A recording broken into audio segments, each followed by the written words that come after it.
Indiana Fever basketball came back from the Olympic break with a vengeance. In case you missed it, the reality that Diana Taurasi was talking about was the Fever sweeping the Mercury in the season series 3-0. I know Taurasi was hating to start the season, but she knew what time it was. Caitlin Clark and the rest of these rookies, they ready for the big time. And the Fever is ready for the playoffs. They are going to beat somebody in that first round. If I was one of the top 4 seeds, I would not want to play them. I'm dead serious. The pace that they play with, you're going to be tired, bro. And then you got to win 2 games, one potentially in Indiana. I would be trying to avoid that first round matchup as much as possible.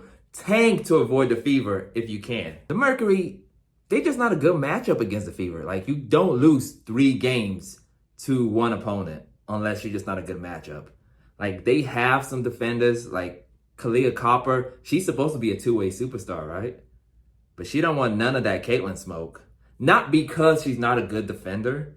It's because, for some reason, that matchup is not good for her. I think it drains her legs, so she doesn't have enough on the offensive end. So if you notice, the Mercury actually don't want Kalia guarding Caitlin Clark because they want to save her legs for the offensive end. Now, I want to talk about the Seattle Storm because Skylar Diggins-Smith, what is wrong with you, dude?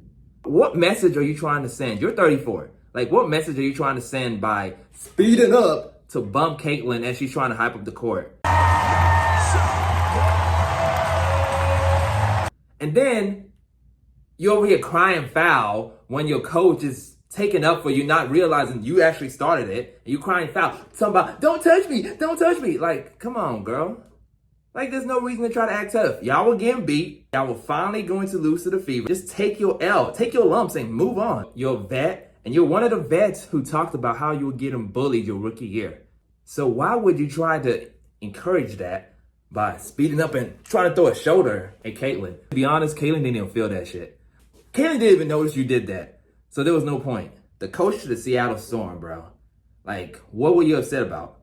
Sometimes your misplaced anger isn't worth looking silly on TV.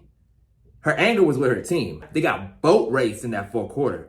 So there was no reason to be acting angry with Christy Sides or talk about some unwritten rules when I've seen the Seattle Storm run up the score against other teams. So what is the Seattle Storm coach upset about? Kelsey Mitchell and Caitlin Clark represent the best backcourt in the WNBA today. Name me a better backcourt. You can't. What Kelsey's doing, shooting the basketball, cutting when she needs to, and playing 2-way ball, all of that cannot be denied. And then you see what Caitlin's doing.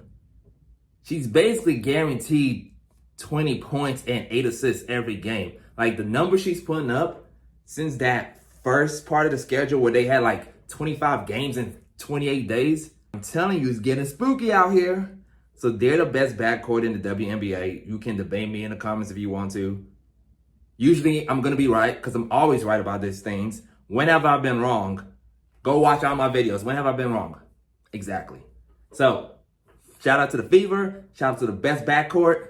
We need to re-sign Kelsey Mitchell. I know some Fever fans were acting a little bit too crazy in the comments early in the regular season saying, oh, Kelsey Mitchell doesn't pass the ball.